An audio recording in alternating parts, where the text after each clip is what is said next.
बऱ्याच लोकांचे मला फोन येत असतात. त्यांना नर्मदा माईची पूर्ण परिक्रमा करायची असते, परंतु पायी करणं त्यांना शक्य नसतं. तर त्यांच्यासाठी उत्तम असा पर्याय आहे की त्यांनी बसनी परिक्रमा करावी. आणि बसनी परिक्रमा करण्यासाठी उत्तम पर्याय आहे ठाण्यातील दोस्ती tours and travels he company. ठाण्यातील दोस्ती टूर्स अँड ट्रॅव्हल्स हे बसनी नर्मदा माईची शास्त्रोक्त पूर्ण परिक्रमा आयोजित करतात.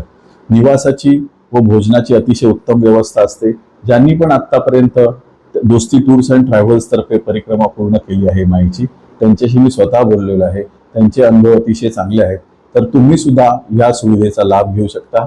त्यांचे फोन नंबर मी डिस्क्रिप्शन मध्ये देणार आहे, तसेच या व्हिडिओमध्ये पण देणार आहे. त्यांना फोन करून तुम्ही तुमच्या परिक्रमेबद्दल त्यांच्याशी बोलू शकता.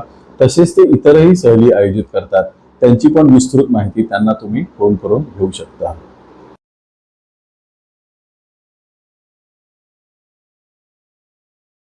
नमस्कार, मी भरत मुकुंद तामणकर. भारत भ्रमंती चॅनलमध्ये आपले सर्वांचे स्वागत आहे. आज आपल्याकडे आलेले आहेत सौ शोभा विठ्ठल तायडे, ज्या कल्याणला राहतात आणि त्यांनी आता नुकतीच परिक्रमा पूर्ण केली, पायी पूर्ण 3,500 किलोमीटरची. तर त्यांच्या परिक्रमेच्या अनुभवाविषयी त्यांच्याशी आपण आज बोलणार आहोत, त्यांच्याशी आपण आज गप्पा मारणार आहोत. तर त्यांचं स्वागत करण्यापूर्वी जी नेहमी तुम्हाला मी विनंती करतो तीच परत करत आहे. आपल्या चॅनलवरचे व्हिडिओ जर तुम्हाला आवडत असतील तर चॅनलला सबस्क्राईब करा आणि बेल आयकॉन दाबा, म्हणजे तुम्हाला प्रत्येक व्हिडिओचं नोटिफिकेशन येईल. तसंच मी QR कोड देणार आहे स्क्रीनवर, ज्यांना पण चॅनलला हेल्प करण्याची इच्छा आहे त्यांनी जरूर करावी. तर ताईंचं स्वागत करूया आपण आपल्या चॅनलवर. नमस्कार ताई, भारत भ्रमंती चॅनलमध्ये तुमचे स्वागत आहे. नमस्कार. नर्मदे हर. तर तुम्हाला नर्मदा परिक्रमा करण्याची इच्छा का झाली ते एक सांगा, आणि तुम्ही थोडक्यात स्वतःची ओळख द्या प्रेक्षकांना की तुम्ही काय करत होतात आणि सध्या काय करतात त्याच्याबद्दल. नर्मदे. मी शोभा तायडे, कल्याणवरून आले. खरं तर जगन्नाथ कुंटे यांचं पुस्तक गेले 15 ते 16 वर्षापूर्वी मी वाचलं होतं. तर बॅकअप माइंड कुठेतरी सुरू होतं, पण काळाच्या ओघात ते मागेही पडलं होतं. तर झालं असं की साधारण जानेवारीच्या एंडिंगला 2025 मला एके रात्री अचानक पाणी दिसायला लागलं. डोळे बंद केल्यावर, म्हणजे झोपल्यावर. मी परत डोळे उघडले, परत झोपण्याचा प्रयत्न केला, परत मला पाणी दिसायला लागलं. हे पाणी काय होतं ते मला काही कळत नव्हतं. 1 दिवस झाला, 2 दिवस झाला, 3 दिवस झाले. रोज मी झोपायला गेली, डोळे मिटले की मला पाणी दिसायचं. मग माझी जागरणं व्हायला लागली थोडीफार. मुलं म्हणायची की मम्मी 3 वाजले, 4 वाजले, झोपेची वेळ तुझी झाली नाही का? म्हटलं अरे मला पाणी दिसतंय, मला झोपच येत नाही. पण सकाळी उठल्यावर मी फ्रेश असायची, म्हणजे मला ऍसिडिटीचा त्रास नाही, काहीच नाही. आता काय करायचं? मग शेवटी वेगळा विचार केला आणि ते पाणी नेमकं काय आहे हे गुगलवर शोधण्याचा प्रयत्न केला. समुद्रांची काही नावं टाकून बघितली, परंतु ते मला दिसणारं पाणी ते नव्हतं, ते कुठेच मॅच होत नव्हतं. नंतर 1-2 नद्यांची नावं टाकून बघितली, ते कुठेच मॅच होत नव्हतं. नंतर एकदा काय सुचलं माहीत नाही, अचानक नर्मदा माईचं नाव तिथे टाकून बघितलं आणि अगदी आश्चर्य वाटावं अशी ती घटना घडली. ते मला डोळ्यांनी दिसणारं पाणी रात्रभर आणि गुगलवरचं ते नर्मदा नदीचं मला दिसणारं पाणी अगदी तंतोतंत सेम होतं. मग मी त्या दिवशी अगदी नर्मदा माईला मनोमन नमस्कार केला की मी तुला भेटायला येते. आणि परत मला दुसऱ्या दिवशी परत तसंच पाणी दिसायला लागलं. आता काय करायचं? मग नंतर मार्च महिना आला, चैत्र. मग मला कोणीतरी, एक मैत्रीण आहे माझी, तिने मला सजेस्ट केलं की मी उत्तर वाहिनीला जाते आहे, तू येतेस का? म्हटलं चल. मग मी उत्तर वाहिनी परिक्रमा तिच्याबरोबर करून आली. उत्तर वाहिनी परिक्रमा 21 किलोमीटरची, आणि 21 किलोमीटर मी 4 तासात कसे पूर्ण केले मला माहित नाही. आणि ती दरवर्षी जाते माझी मैत्रीण, परंतु ती परिक्रमा करून मी आधी आली आणि ती अर्धा तास लेट आली. आणि माझ्या बरोबर जी 7 लोक होती ती सुद्धा म्हणायला लागली की ताई तुम्ही धावत होता. आणि मला कल्पनाच नव्हती की मी चालते की धावते. आणि ती परिक्रमा पूर्ण झाली आणि नर्मदा नदीत आम्ही स्नान केलं.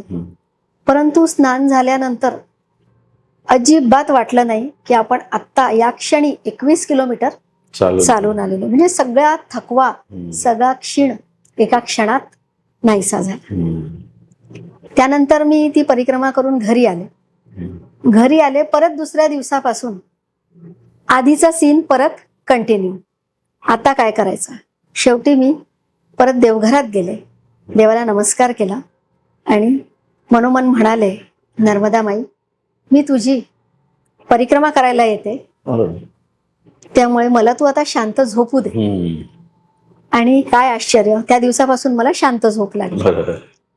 नंतर मी विचार केला की मी आहे सुखवस्तू घरातील, आणि खरं म्हणजे मला जे 20-25 वर्ष झाले जी लोक ओळखतायत त्यांचा कुणाचाच अजिबात विश्वास बसत नव्हता की मी परिक्रमेला जाते. कारण फारसं देवदेव न करणारी मी, पूजा अर्चा न करणारी मी, तर हे काय आहे? तू म्हणे, अगं तू एवढं चालणार आहेस, परिक्रमेला निघालीस? म्हटलं हो. कित्येक जणांचे त्याच्या आजूबाजूला थोडे निगेटिव्ह विचार पण होते. नंतर मी सगळ्यांशी चर्चा त्याबाबत करणं बंद केलं. म्हटलं आता आपण जेव्हा जाऊ त्यावेळेलाच सांगू. आणि एक दिवस उलटत होता. मला आता झोप लागत होती, पण माझ्या डोक्यात आता वेगळे विचार सुरू झाले होते की आता आपल्याला परिक्रमेला जायचंय, आता आपल्याला काय सामान न्यायचा, आपली बॅग आपल्याला उचलायची आहे, त्यामुळे कमीत कमी सामान किती न्यायचा. माझ्या मुलाला एक प्रश्न पडला की मम्मी, तुझी 2 कपाटं कपड्यांनी भरलेली आहे आणि तुला इतके विविध प्रकारचे कपडे घालायला आवडतात, आणि तू आता परिक्रमेला निघालीयस फक्त 2 ड्रेस घेऊन, एक ड्रेस बॅगेत आणि दुसरा अंगावर घातलेला. त्याला म्हटलं, बाळा, परिक्रमा अशीच करायची असते, कारण माणसाला जगण्यासाठी जे काय समोर येईल ते अन्न, अंगावर शरीर झाकण्यासाठी कपडा, आणि छत तर मी म्हणणार नाही, कारण परिक्रमेत मी छत नसताना सुद्धा बदामाच्या झाडाखाली झोपले, त्याच्यामुळे तो तर काही प्रश्नच नाही. अशा बेसिक गरजा आपल्याला परिक्रमेत समजून येतात जीवनातल्या, की खऱ्या बेसिक गरजा काय आहेत. अन्न, वस्त्र, निवारा तेवढ्याच लागतं. तर परिक्रमेला जायचं तुमचं ठरल्यानंतर तुम्ही तयारी कशी काय केली? परिक्रमेला जायचा निश्चय झाल्यानंतर मी थोडंसं युट्यूबवर काय काय व्हिडिओ बघितलेले आणि जितकं कमीत कमी सामान नेता येईल तेवढा प्रयत्न केला. माझ्या मुलाने त्याच्या जिमचा मोजमाप करण्याचा तराजू अगदी माझ्या समोर ठेवला. मला म्हणे, मम्मी, प्रत्येक वस्तू वजन करून बॅगेत टाकायची. म्हणजे अक्षरशः चष्मा न्यायचा होता, तर घरातल्या 4 जणांच्या चष्म्याच्या केस मोजल्या गेल्या, कुणाच्या केसचं वजन कमी आहे ते मम्मीला द्यायचं. परत अगदी बेसिक 1 ड्रेस अंगावर, 1 ड्रेस बॅगेत, 1 स्वेटर, 1 टोपी, 2 सॉक्सच्या जोड्या, सँडल पायातच घालून जाणार होते, आणि दंड तिकडेच घ्यायचा होता. अशा प्रकारे माझी तयारी झाली. आणि इच्छा होती की कुणीच येऊ नये. मला ऍक्च्युली घरूनच एकटं निघायचं होतं, परंतु मुलीचं असं म्हणणं पडलं की माझ्या फ्रेंड्स लोकांना तुला सोडायला यायचंय, माझ्या मैत्रिणींचं म्हणणं पडलं की आम्हाला पण सोडायला यायचंय. खरं म्हणजे त्यांना सोडवत नव्हतं मला एकटीला, त्यामुळे त्यांनी ते शोधून काढलं की आम्हाला सोडायला यायचंय. त्यामुळे नाईलाज झाला आणि त्यांना हो म्हणावं लागलं. आणि मिस्टर आणि मुलाला तर मी सांगितलं की तुम्ही नका येऊ, तुम्ही इथूनच बाय करा. त्यामुळे ते दोघं घरीच होते. मुलगी आणि काही फ्रेंड्स आले होते सोडायला. ओंकारेश्वर पर्यंत आले का सगळे? नाही, इथे कल्याण स्टेशन. आणि इथूनच त्यांना बाय. चालण्याची तुम्ही काय प्रॅक्टिस केली होती का आधी? चालण्याची प्रॅक्टिस, हो. मला असं वाटलं की थोडंफार चालण्याची आपल्याला सवय असावी, कारण मला थोडंफार चालण्याची सवय होती, पण इतकं चालणं आपल्याकडून होईल की नाही असं थोडंसं वाटलं. एकदा आलं मनामध्ये असं. मग मी काय केलं, 2 ऑक्टोबर 2025 दसरा होता.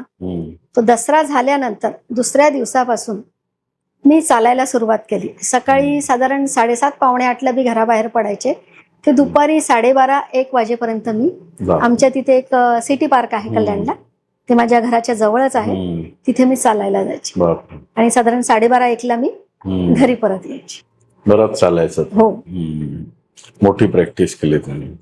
ही प्रॅक्टिस केली तुम्ही जेव्हा ठरवलं परिक्रमेला जायचं आणि तिथपासून प्रत्यक्ष परिक्रमेला जाणं, त्याच्यामध्ये किती 1 वर्षाचा काळ गेला की 6 महिन्याचा काळ गेला? साधारण मला जानेवारीत मी ठरवलं की मला जायचंय. त्यानंतर मी मार्चमध्ये उत्तरवाहिनी करून आले. तेव्हा माझं उत्तरवाहिनी करून आल्यानंतर निश्चित झालं की मला परिक्रमेला जायचंय. मग मार्च ते नोव्हेंबर हा एवढा कालावधी माझ्याकडे होता. आणि त्या दरम्यान लोकांची गणपतीची तयारी सुरू होती, कुणाची नवरात्रीची तयारी सुरू होती, त्यानंतर बाकीच्यांची दिवाळीची तयारी सुरू होती. दिवाळीच्या तयारीत आश्चर्याची गोष्ट म्हणजे मला स्वतःला पण आश्चर्य वाटलं, कारण दिवाळीचं शॉपिंग करण्याची मला खरोखर पहिल्यापासून आवड. पण ही एकमेव दिवाळी अशी झाली की मला अजिबात बॅक ऑफ माइंड पण चालू नव्हतं किंवा डोक्यातही काही फिरत नव्हतं की आपल्याला शॉपिंग करायची आहे दिवाळीसाठी. माझ्या डोक्यात फक्त हे फिरत होतं की आपल्याला जो सामान न्यायचा आहे त्यातलं काही बाकी राहिलंय का. म्हणजे सगळ्यांची दिवाळीची तयारी सुरू होती आणि माझी परिक्रमेची तयारी सुरू होती त्या कालावधीमध्ये. आता तुमचे जे ओंकारेश्वर वरनं तुम्ही जेव्हा परिक्रमा सुरू केली, पहिला दिवस, दुसरा दिवस, तिसरा दिवस, त्यामध्ये चालताना काही तुम्हाला जे अनुभव आले असतील जे लक्षात राहिले, त्यापैकी पहिल्या दिवशी कसं वाटलं चालण्यामध्ये? म्हणजे इथे प्रॅक्टिस करणं वेगळं आणि तिथे चालणं सामान घेऊन ते वेगळं. तर तो पहिल्या दिवशीचा तुमचा कसा अनुभव राहिला? ओंकारेश्वरवरनं सुरुवात केल्यानंतर पहिल्या दिवशीचा अनुभव कसा राहिला? पहिल्या दिवशीचा अनुभव सांगण्यापेक्षा त्याच्या आदल्या दिवशीचा एक अनुभव मला तुम्हाला सांगायचा आहे. आदल्या दिवशी मी गेले एका न्हाव्याकडे संध्याकाळी 2 तारखेला. 1 नोव्हेंबर 2025ला मी घर सोडलं होतं. 2 तारखेला सकाळी खंडव्याला पोहोचले आणि तिथून मी गेले ओंकारेश्वर. ओंकारेश्वरला गेले, नंतर तिथे अनिल महाराजांना भेटले आणि गजानन ट्रस्टचे सगळे काय फॉर्मॅलिटीज होत्या त्या सगळ्या पूर्ण केल्या. आणि त्यानंतर संध्याकाळी माझ्या डोक्यात सहज विचार आला की आपल्याला केसदान करायचं. मग त्यानंतर मी तिथे न्हाव्याकडे गेले आणि त्याला सांगितलं की मला मुंडन करायचंय. तो माझ्याकडे आश्चर्याने बघायला लागला. नंतर मला म्हणतो, दीदी 0 नंबर की मशीन चलाऊ? मी त्याला सरळ विचारलं, म्हटलं तू पुरुषांसाठी काय वापरतोस? म्हणे वस्त्रा. त्याला म्हटलं चलो निकालो वस्त्रा. तो पण बघायला लागला आधी. तर तो मला म्हणतो, सच में आपको मुंडन करना है? त्याला म्हटलं हो. मग त्याने वस्त्रा काढला, मी त्याला ब्लेड बदलायला सांगितलं आणि त्याने अवघ्या 2 ते 2.5 मिनिटात छान गुळगुळीत गोटा करून दिला. त्यानंतर मग रात्रीचे ते काय फॉर्मॅलिटीज होत्या त्या पूर्ण केल्या आणि त्यानंतर झोपले मुंडन करून आल्यानंतर. नंतर सकाळी उठलो, अनिल महाराजांकडे गेलो. नंतर तिथे गोघाटावर संकल्प घेतला. संकल्प घेतल्यानंतर साधारण 11 वाजता परिक्रमेला निघालो. 11 वाजता परिक्रमेला निघाल्यानंतर सुरुवातीला मी एकटीच होते. नंतर पुढे साधारण 12:30-1च्या दरम्यान एक आश्रम लागला. तिथे जेवण वगैरे झालं, थोडा आराम झाला. नंतर मी पुढे गेलो. त्या परिक्रमेची गंमत म्हणजे मी कमंडलू नेला नव्हता, कारण माझं स्वतःचं असं मत होतं की एका हातात दंड असणार आहे आणि दुसऱ्या हातात जर कमंडलू घेतला तर मी शहरातली स्त्री, मॉडर्न स्त्री, तर मला असं वाटलं की मला जर एखाद्या वेळेस मोबाईल वापरायचा झाला तर काय करायचं? दोन्ही हात माझे व्यस्त असणार. तर मी अगदी खूप साधा सरळ प्रॅक्टिकली विचार केला की मला कमंडलू नको. मी एक चांगल्या क्वालिटीची प्लास्टिक बॉटल घेतली आणि ती बॅगेत साईडला ठेवली. परंतु झालं असं की परिक्रमेला निघायच्या आधी 2-2.5 महिने आधी मला झालं होतं अचानक फ्रोझन शोल्डर. असं म्हणतात ना की तुम्ही किती निश्चय केला की तुम्हाला परिक्रमेला जायचंय तरी अगदी लास्ट मोमेंट पर्यंत आपण असं म्हणूया की नर्मदा माई आपली सीटही घेत असते. आणि मला अचानक 2.5 महिने साधारण बाकी होते. मला अचानक फ्रोझन शोल्डर झालं, काही कारण नसताना. आता काय करायचं? मुलं म्हणायला लागली की जर तुझं फ्रोझन शोल्डर ठीक नाही झालं, तुझ्या हाताची हालचाल नाही झाली, तर तुला आम्ही जाऊ देणार नाही. मग प्रश्न पडला. मग फिजिओथेरपी सुरू केली, आणखी काय काय उपाय सुरू केले.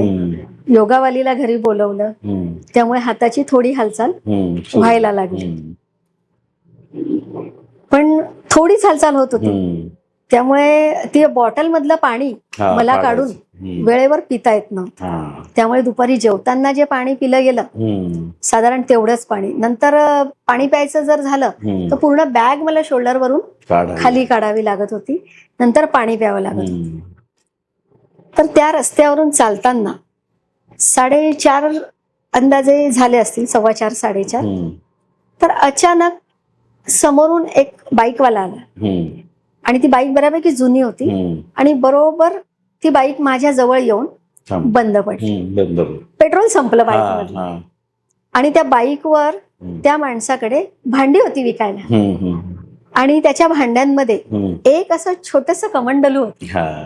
आणि त्याने मला जवळ येऊन विचारलं की मैया आप परिक्रमा में हो? मी त्याला हो म्हणाले.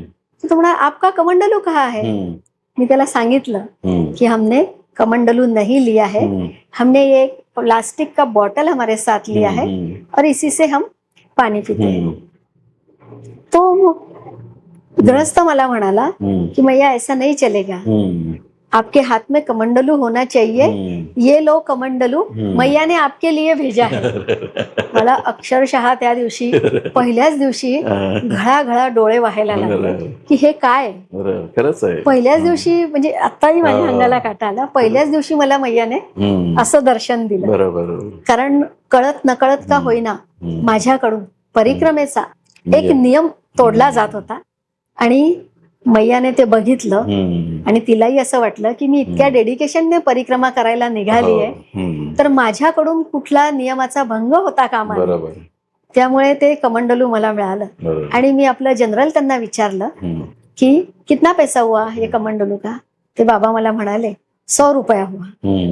तर मी आपल्या बॅगची झिप उघडली त्यांना पैसे देण्यासाठी आणि ते गाडी घेऊन त्यांची निघाले. मैया कुछ नहीं हुआ, ये पैसा नहीं चाहिए, ये मैया ने आपके लिए कमंडलू भेजा है. नंतर तिथून आम्ही पुढे गेलो. एक थोडं हॉटेल आम्हाला लागलं. तिथे आमचं पाणी संपलं होतं, त्यामुळे आम्ही पाणी घेण्यासाठी थांबलो.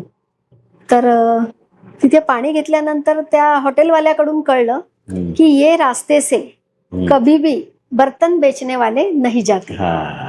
आणि हे जेव्हा मी ऐकलं तेव्हा मला अजून रडायला आलं की माझ्यासोबत हे काय झालं. कारण त्या हॉटेलवाल्यांनी मला सांगितलं की मागच्या बाजूला गाव आहे आणि हे जे छोटे मोठे विक्रेते असतात हे सगळे मागच्या बाजूने जातात. आज हा माणूस पुढून कसा. बरोबर. खरंच आहे. त्या तटावर जादूच आहे. खरंच आहे. म्हणजे तुम्हाला जे पाहिजे त्या वस्तू त्या पुरवल्या जातात आणि ते कसं चालतं. एवढे परिक्रमावासी चालतात, सगळ्यांची जेवणाची व्यवस्था, सगळ्यांना वेळेवर चहा नाश्ता हे सगळं चालतं. कसं चालतं हे म्हणजे आपल्या मनात चालू असतं. पण हे आपण आता लक्षात घ्यायला पाहिजे की फक्त मनात जरी आपण बोलल्यानंतरच मैयापर्यंत विचार पोहोचतो असं नाहीये. आपल्या मनात जरी येऊन गेला आणि तो शब्दरूपाने जरी बाहेर नाही आला तरीही त्या घटना घडतात. बरोबर. खरंच आहे. त्या तटावर तसंच आहे. अजून असा काही अनुभव असेल की चालताना तुम्हाला आलेला जो तुमच्या लक्षात राहिला, असं तिथल्या तटावरच्या माणसांचा म्हणा किंवा असं. तिथल्या तटावरच्या माणसांचा म्हणण्यापेक्षा मला एक फार छान अनुभव आला की मी तुरनाल सोडलं. तुरनाल सोडलं मी आणि तेव्हा थंडी होती, हिवाळा होता आणि सकाळी साधारण 6:15-6:20 दरम्यान मी निघाले आश्रमातून. परंतु झालं असं की आश्रम तर सोडला आणि आश्रमच्या थोड्या वाटेपर्यंत उजेड असतो, त्यामुळे मला कळलं नाही की बाहेर किती प्रमाणात अंधार आहे आणि त्या उजेडामुळे ती कल्पना आली नाही. परंतु आश्रमाचा उजेड संपल्यानंतर पूर्णपणे लक्षात आलं की परिक्रमावासी मागेही नाहीये आणि हम्म. परिक्रमावासी पुढेही नाहीये. बापरे. हा. आता काय करायचं? हम्म. कदाचित ते असतील, हम्म. परंतु धुकं असल्यामुळे हा. काही दिसत नव्हतं. मैयाला मी म्हणाले की मै, हम्म. आता काय करायचं? कारण परिक्रमेचा नियम सांगतो की तुम्ही मागे फिरून परत जायचं नाही. हम्म. मी 2 पावलं पुढे चालले तोपर्यंत एक कुत्रा आला हम्म. आणि मला आश्चर्य वाटलं आधी. हम्म. पण आता बोलायला म्हणजे कोणीच नाही आणि अगदी काळोख, मग अगदी काहीतरी बोलायचं म्हणून मी त्या कुत्र्याला नर्मदे हर म्हणाले. हम्म. तो माझ्याकडे बघतोय, मी त्याच्याकडे बघते. नंतर मी चालायला लागली, तोही चालायला लागला. हम्म. माझ्याकडे व्हिडिओ सुद्धा आहे त्याचा. बरं. माझ्याकडे तो बघतोय, मी त्याच्याकडे बघते. त्याला एकदा दोनदा नर्मदे हर म्हणाले हम्म. आणि तो माझ्या मागे मागे चालायला लागला. मी व्हिडिओ आधी करण्याचा प्रयत्न केला, हम्म. परंतु तो व्हिडिओमध्ये येत नव्हता. हम्म. त्यामुळे मला अगदी असं ऍडजस्ट करून हम्म. त्याचा मी थोडा व्हिडिओ काढलेला आहे. बरं. तर जवळजवळ 4 किलोमीटर हम्म. थोडं उजेड परेपर्यंत, पुढचं गाव येईपर्यंत तो कुत्रा माझ्या सोबत होता. सोबत. आधी थोडंसं आश्चर्य वाटलं, पण जेव्हा थोडा उजेड पडला हम्म. आणि समोर गाव दिसलं, गावातली लोक दिसायला लागली, तेव्हा ते एक बाबा मला म्हणाले, मैया जी, ये तो हमारे गाव का कुत्ता है और इसका नाम भैरू बाबा है. बरं. बरं. मग नंतर मी त्याला भैरू बाबाच्या नावाने आवाज दिला. हा. तो माझ्याकडे अगदी म्हणजे कान टवकारून बघत होता. मग नंतर परत तो थोडा वेळ माझ्याबरोबर चालला. तेव्हा मी त्याला भैरू बाबा आवाज देऊन मग आम्ही चालत होतो आणि तो छान प्रतिसाद देत होता भैरू बाबा म्हटलं की. नंतर मला असं वाटलं नर्मदा माईने कदाचित याला माझ्या संरक्षणासाठी पाठवलेलं असावं. सोबत. कारण माझं खूप मनोमन ठरलेलं होतं की मला परिक्रमा मैया एकटीनेच करायची. परंतु ती माझी इच्छा पूर्ण केली नर्मदा माईने. पण ज्या वेळेला तिला असं वाटलं की नाही मला सोबत हवी आहे, बरोबर. तर तिने अगदी योग्य व्यक्तींची, योग्य प्राण्यांची सोबत मला आपणहून लावून दिली. आणि नंतर मग मला असं वाटलं की त्याला मी आता छान मनोमन नमस्कार मला त्याला करायचा होता कुत्र्याला. आणि माझ्या डोक्यात एवढे सगळे विचार फिरायला लागले माईबद्दलचे. आणि मी मागे बघितलं तर तो गायब झाला होता. आणि मला इतकं वाईट वाटलं ना त्या गोष्टीचं की ऍक्च्युली मला त्याला नमस्कार करायचा होता, पण तो राहून गेला. कारण तो, मी नंतर विचार केला, खरं म्हणजे तो मला मिळालेला दृष्टांत होता. पण वेळ निघून गेली होती आणि तो निघून गेल्यानंतर मला कळलं की साक्षात माईच्या रूपानेच तो माझ्या सोबत होता.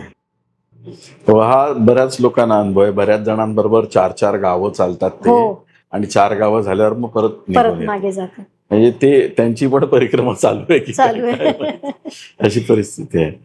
तर असा कधी अनुभव आलाय की आपण चालतोय आणि लेट झाला, आश्रम येत नाहीये, आणि मग वेळेवर काहीतरी मदत मिळाली, किंवा असं कधी झालं की आपण वाटेत आहे आणि 2 वाटा आल्यात, नंतर आपल्याला आता कुठल्या वाटेला जायचं नक्की समजत नाही, त्यावेळेला नर्मदेवर म्हटलं मदत आली, असं कधी?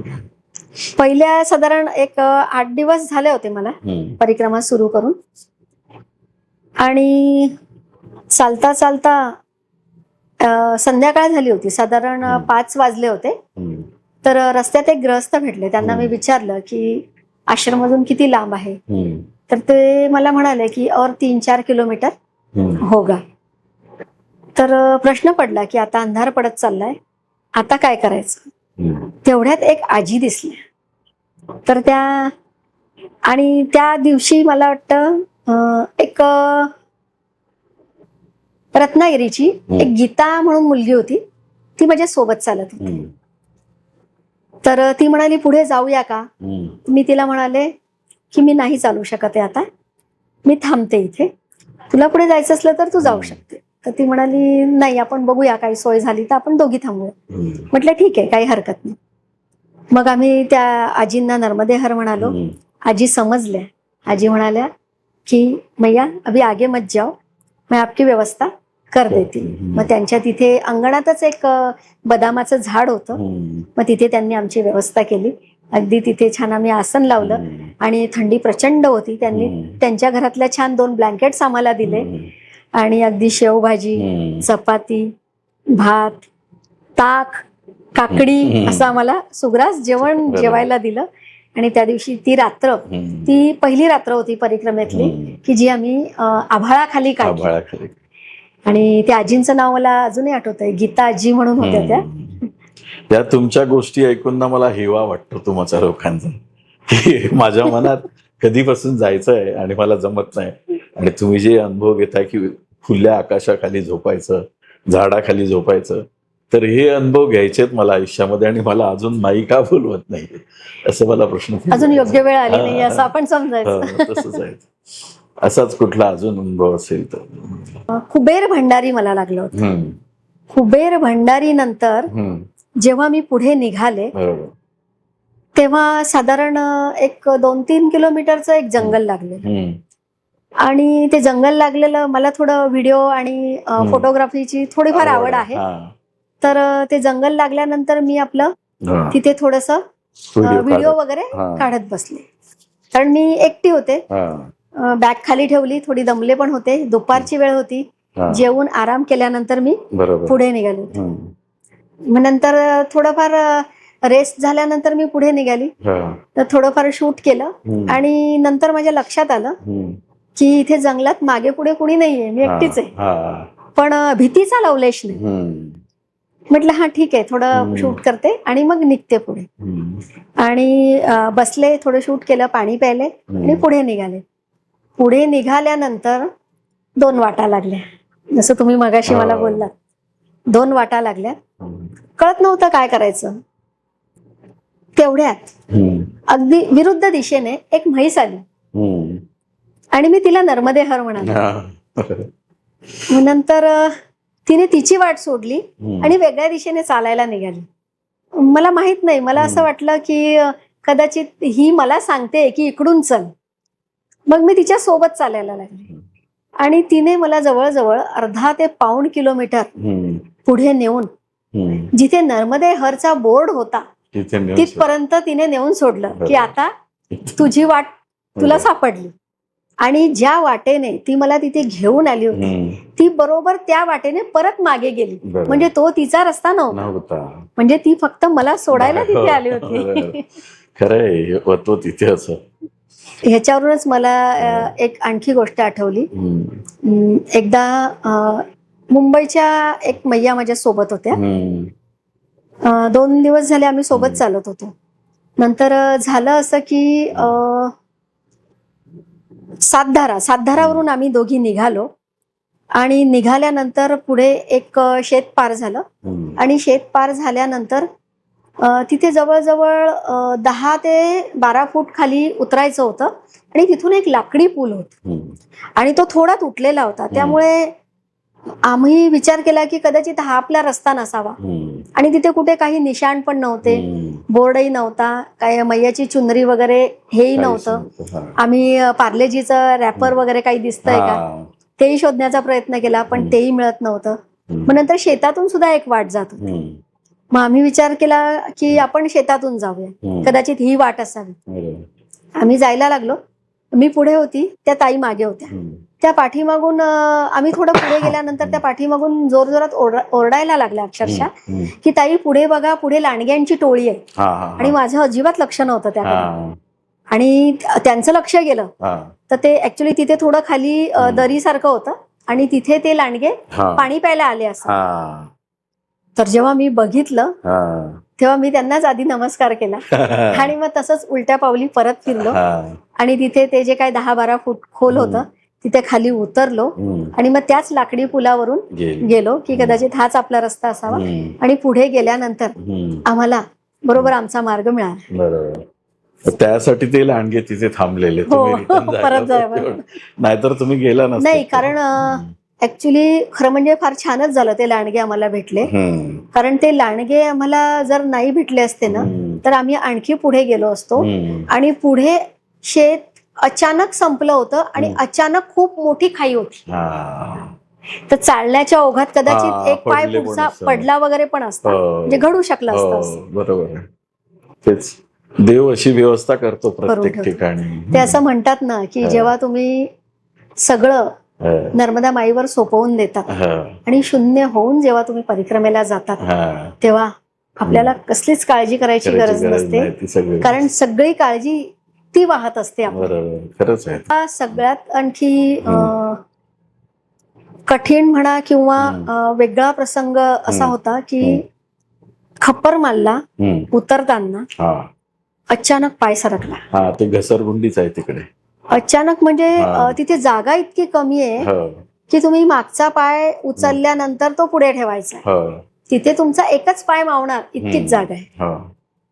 आणि साधारण 2 दिवस आधीच माझ्याबरोबर बेलोंडीचे नाना म्हणून होते. हम्म. साधारण 60च्या आसपास ते असावे. हम्म. तर ते पुढे चालत होते आणि मी त्यांच्या मागे होते. तर अगदी तिरक्या नजरेने म्हणा किंवा काय त्यांचं अचानक लक्ष गेलं हम्म. की माझा मागचा पाय सरकला. हम्म. त्यांनी इतक्या जोरात पटकन प्रसंगावधान राखून माझं मनगट पकडलं हम्म. आणि मला वर खेचलं. हम्म. मी त्यांना बोलले पण म्हटलं अहो नाना इतक्या जोरात हात पकडलात. हम्म. अगदी म्हणजे त्यांच्या बोटांचे ठसे ठसे उमटले. उमटले. ते म्हणाले मला हा. ताई खाली बघा. हम्म. आणि जवळजवळ हम्म. 60 ते 70 फूट खाली खाली. खोल होत. बरोबर. म्हणजे अगदी सगळ्यांच्या देखत हम्म. मी जरी तिथे कोसळले असते, हम्म. कुणाला जरी कितीही वाटलं की आपण मदत करावी तरी किंवा करू शकतो. वाचवावं तरी ते पॉसिबल नव्हतं. हम्म. आणि काय म्हणजे हो. काहीच मला माझ्याकडे काहीच हम्म. नाहीये याचं शब्द, उत्तर. हो. शब्दच नाहीये. बरोबर खरंच. निशब्द करणारा हो, हा असं. प्रसंग होता. बरोबर. आणि त्या दिवशी काय होतं मला वाटतं 15 साधारण 3च आठवडे झाले होते हम्म. परिक्रमेला. 15 नोव्हेंबरची ही गोष्ट. हम्म. हम्म. आणि 3 नोव्हेंबरला परिक्रमा सुरू केलेली होती. म्हणजे अगदी 15 नोव्हेंबरला होत्याचं नव्हतं होऊन सगळं क्षणात संपलं असतं. बरोबर. आणि बरोबर त्याच जागेवर दुसऱ्या दिवशी एका गृहस्थांना हार्ट अटॅक आला हम्म. आणि ते तिथे हम्म. ऑन दी स्पॉट गेले. गेले. बरोबर. बाबा होते माझ्यासोबत. हम्म. तर त्यांना एक दिवशी आम्ही दुपारी आराम करत असताना हम्म. घरून फोन आलेला हम्म. त्यांच्या भावाचा हम्म. की त्यांची मिसेस गेले. हा शांत. म्हणजे जे बाबा हा. माझ्यासोबत चालत होते ना त्यांची मिसेस. मिसेस. तर आधी आम्हाला कळलंच नाही काहीच. हम्म. त्यांनी आम्हाला काही सांगितलं पण नाही. हम्म. परंतु त्यांनी फोन ठेवला आणि ते जप करत बसले. हम्म. आणि अर्धा पाऊण तास जप करत होते. हम्म. त्यानंतर ते म्हणाले की त्यांनी परत घरी फोन केला हम्म. आणि सांगितलं की तुम्ही सगळं आटपून घ्या, मी नाही येत आहे. हम्म. आणि फोन ठेवला आणि आम्हाला म्हणाले की चला आता आपण जाऊया पुढे. हम्म. म्हणजे ते खूप शांत आणि खूप नॉर्मल होते. हम्म. आणि मग नंतर त्यांनी आणि आम्हाला कळलंच नाही की म्हणजे तुम्ही आटपून घ्या म्हणजे काय. आम्ही फक्त ते जे बोलतायत तेच आम्हाला ऐकू येत होतं. बरोबर. समोरून त्यांच्याशी कोण काय बोलते बोलतंय ते आम्हाला कळत नव्हतं. मग त्यांनी नंतर संध्याकाळी आम्हाला सांगितलेलं की घरी असं असं झालं. बरोबर. मग आता शेवटी हा त्यांचा वैयक्तिक हो. निर्णय होता. हम्म. आपण त्यात काय बोलणार. हो. म्हटलं परमेश्वर त्यांच्या आत्म्याला शांती देऊ इतकंच आपण म्हणू हो. शकतो. आणखी काय करणार. बरोबर. मग ते त्यांचं खरं हे आहे की त्यांनी परिक्रमा सोडली नाही अर्ध्या. सोडली नाही. ते फक्त मला इतकंच म्हणाले. ते म्हणाले ताई त्यांचं तितकं होती वेळ ती संपली. बरोबर. मी जाऊन म्हणजे ती जिवंत तर होणार नाहीये. बरोबर. ते तर आहे. आणि परिक्रमा पण राहून जाईल. हो तसंच आहे. आता फक्त तिकडे जाऊन विधीच करायचे आहेत म्हणाले. तर ते भाऊ वगैरे करतील. बरोबर. परिक्रमेमध्ये प्रवासामध्ये तुम्हाला कोणत्या अडचणी आल्या आणि त्या तुम्ही कशा पार केल्या. परिक्रमेमध्ये अडचणी म्हणण्यापेक्षा काही प्रसंगांना आपल्याला तोंड द्यावं लागतं. त्यातले प्रसंग काही डोळ्यात पाणी आणतात, काही डोळ्याचं पाणीही पळवतात. तर असा एक प्रसंग माझ्या सोबत झाला होता मनावरला मी होते. तिथले गुरुजी जे होते, पुजारी जे होते, ते महादेवाच्या पिंडीवर श्रीकृष्णाचा चेहरा, आई भवानीचा चेहरा, ते खाटूश्यामचा चेहरा, असं ते रोज कुठला तरी एक प्रतिकृती चेहरा बनवायचे आणि त्याची पूजा अर्चा केली जायची आणि संध्याकाळच्या आरतीला त्याचाच प्रसाद म्हणून सगळ्यांना द्यायचे. तर मला ते खूप सुंदर वाटलं. तर मी त्या बाबाजींना म्हणाले की ये हमें देखना है. तर ते मला म्हणाले फिर बेटा रुक जाओ, ये तो जो बनता है ये दोपहर के 1 बजे बनता है, 1-1:30 बजे. तर मग मी तिथे थांबण्याचा निर्णय घेतला मग मी आदल्या दिवशी तिथे आले होते, मी साधारण 4-4:30ला. आणि मला मी ते संध्याकाळी सगळं बघितलं आणि त्यानंतर मी ठरवलं की उद्या पुढे नाही जायचं, उद्या थांबून जायचं. तर मी थांबले होते. तर सकाळी साधारण 10:30च्या सुमारास मी एकटीच होते तिथे. तर मी पूर्ण देऊळ साफ केलं, पूर्ण आश्रम झाडून काढला, तो सगळा क्लीन केला, पोछा मारला तिथे आणि छान लखलखीत केला. कारण असं शांत बसणं ही सवय मोडली होती. जिथे कुठे आपण आश्रमाला पोहोचू तर आपल्या परीने जे काय आपल्याला करता येईल ते करायचं, असं माझं पहिल्या दिवसापासूनचं व्रत होतं. तर मी म्हटलं आता आपली सकाळची कामं झाली आहेत, मग मी ते सगळी स्वच्छता वगैरे केली. आणि तिथलेच MP मधले एक बाबा आले, तेही परिक्रमावासी होते. त्यांनी त्यांची बॅग ठेवली आणि त्यांना कपडे वाळत घालायचे होते. त्यांनी ते कपडे वाळत घातले आणि माझ्याजवळ येऊन बसले आणि मला म्हणाले, मैया आप अकेली हो? त्यांना म्हटलं हो. तर नंतर ते मग माझ्याशी गप्पा मारायला लागले आणि मला सांगायला लागले की ये महादेव क्या होता है आपको पता है, ये शिवलिंग क्या होता है आपको पता है. मग मी त्यांना म्हणाले हाँ हमको पता है. मी त्यांना सांगितलं हमको पता है. त्यानंतरही तो गृहस्थ मला ते शिवलिंग समजवायला लागला आणि त्याचं समजवणं खरोखर खूप घाणेरड्या पद्धतीचं होतं. म्हणजे अगदी नवरा बायको जितक्या ओपन बोलणार नाही तितक्या ओपनली तो मला शिवलिंग समजवत होता. आणि मला अगदी मनापासून कळत होतं की हा आपल्याशी जे बोलतोय हे सगळं घाणेरडं आहे आणि हे बरोबर नाहीये. तर मी उठण्याचा प्रयत्न केला तिथून. तर त्या ग्रस्ताने मला हात धरून खाली बसवलं आणि हे सगळं फक्त 2.5 ते 3 मिनिटात घडलं. आणि तिथे ते पुजारी वगैरे जे होते आणि अजून एक बाबा होते आणि आश्रम सांभाळणारी जी 2-3 जण होती, ते पाठीमागच्या साईडला त्यांचं जेवणाचं काम सुरू करायच्या प्रोसेसमध्ये ते सगळं होतं. तर मला ओरडणं सुद्धा सुचलं नाही त्यावेळेला.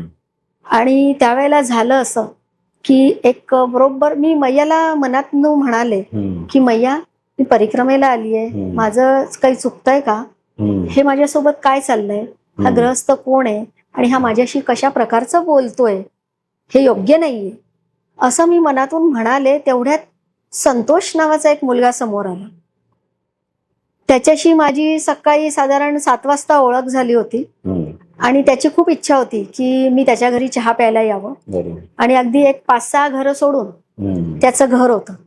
पण मला कळत नव्हतं की ह्या ग्रहस्थाकडे मी चहा प्यायला जावं की नाही जावं. मग मी पुजाऱ्यांकडे बघितलं तर माझ्या नजरेवरून पुजारी समजले की मी त्यांना प्रश्न विचारते की मी जाऊ की नको. पुजारी मला म्हणाले की जाओ आप जा सकते हो, ये लड़का अच्छे घर का है, गृहस्थाश्रमी है और ये 20 साल से इधर रोज जल चढ़ाने आता है, मैं इसको देख रहा हूँ. मग मलाही धीर आला. मग मी त्याच्याबरोबर त्याच्या घरी चहा प्यायला गेले. त्याच्या घरी चहा पिले आणि आमचं त्यांच्याकडे चहा पितानाच असं ठरलं की थंडी खूप होती. तर ते मला म्हणाले, मैया आपने जो स्वेटर लाया है ये इधर कुछ काम का नहीं है, आपको अच्छा स्वेटर दिलाता हूँ, हम मार्केट जाएंगे. तर मी त्यांना म्हटलं की मी संध्याकाळी जाऊन आली मार्केटला, मला काही दुकानं दिसली नाही. ते मला म्हणाले की अच्छे शोरूम भी है, मैं आपको लेके चलता हूँ. म्हटलं ठीक आहे. मग ते 12 वाजता येणार होते मला घ्यायला. त्यांच्या लंच टाइम मध्ये ते ड्युटीवर होते. त्यांच्या लंच टाइमला 12 वाजता ते मला घ्यायला येणार होते आणि आम्ही मार्केटला जाऊन स्वेटर घेणार होतो. पण का त्यांना थोडा फ्री टाइम मिळाला तर ते 10:30 वाजता आले. म्हणजे त्याच वेळेला त्यांना फ्री टाइम मिळाला, हे आश्चर्य आहे. कारण त्यांनी मला वेळ दिली होती की तुम्ही 12 वाजेपर्यंत फ्री राहा म्हणून. आणि आश्चर्य म्हणावं अशीच ही गोष्ट घडली की ते संतोषबाई 10:30 वाजता तिथे आले. आणि ते आले आणि मी अगदी जसं म्हणजे आपला छोटा भाऊ आलाय असं मी अगदी, मला कुठून जोश आला माहित नाही, मी अगदी उठून उभे राहिले ताडकन आणि मी त्यांना बोलले, संतोष भाई ये आदमी मुझे तंग कर रहा है, ये मुझसे पता नहीं कौन से तरीके से बात कर रहा है, ये बहुत गंदी गंदी बातें मेरे से कर रहा है, इसको आप पीटो. आणि मी अक्षरशः माझा जो दंड होता परिक्रमेतला तो संतोष भाईकडे दिला त्या व्यक्तीला मारण्यासाठी. आणि ती व्यक्ती हम्म. परिक्रमेतच होती, परिक्रमावासीच होती, हम्म. आणि ती आपली बॅग घेऊन हम्म. अक्षरशः तिथून पळून गेली. हम्म. मग हे काय होतं? हो, असं विचित्र अनुभव. मला तर त्या दिवशी अक्षरशः म्हणजे जे सगळेजण विचारतात हम्म. की तुम्हाला अश्वत्थामा भेटला का, हम्म. मला अश्वत्थामा जो भेटला तो संतोष भाईच्या रूपाने हो, भेटला. हो, बरोबर. कारण खरं म्हणजे अश्वत्थामा ही एक व्यक्ती नसून हम्म. ही एक मानसिक संकल्पना आहे, बरोबर. आणि ते तुम्हालाच ओळखायचं आहे हम्म. की तुम्हाला अश्वत्थामा कुठल्या रूपात भेटलेला आहे. बरोबर, बरोबर. तसंच आहे. हा एक चांगला अनुभव होता. असाच कुठला अनुभव की जिथे तुम्हाला भीती वाटली, एखाद्या आश्रमामध्ये रात्री उशिरा पोचले, बाहेर झोपायला लागले, किंवा एखाद्या रस्त्यावर तुम्हाला असा कुठला प्रसंग आठवतो? नाही, माझ्या परिक्रमेचं हम्म. अप्रूप म्हणा हम्म. किंवा एक छान गोष्ट म्हणा, हम्म. मला डे 1 पासून हम्म. अगदी ज्या क्षणी माझा निर्णय झाला की मला हम्म. परिक्रमेला जायचं आहे, हम्म. त्या क्षणापासून ते आज मी इथे बसली आहे, हम्म. भीती नावाचा लवलेश नाही. वा, चांगलं. हम्म. कारण मला घरातल्यांनी पण विचारलं की तू कशी जाणार आहे, म्हटलं माहित नाही. हम्म. म्हणे कुठे राहणार आहे, हम्म. काही प्लॅनिंग आहे, म्हटलं माहित नाही. हम्म. बरोबर. मुक्काम कुठे करणार आहे, माहित नाही. हम्म. रूट माहिती आहे का, माहित नाही. म्हणजे घरातले पण थक्क होत होते की बरोबर. हिला काहीच माहित नाहीये, आणि पण बिनधास्त हिचा निघाला. जायचा निर्णय मात्र ठाम आहे. परिक्रमा तशीच आहे की तुम्ही अनिश्चितता जगण्यासाठीच तिकडे जाता.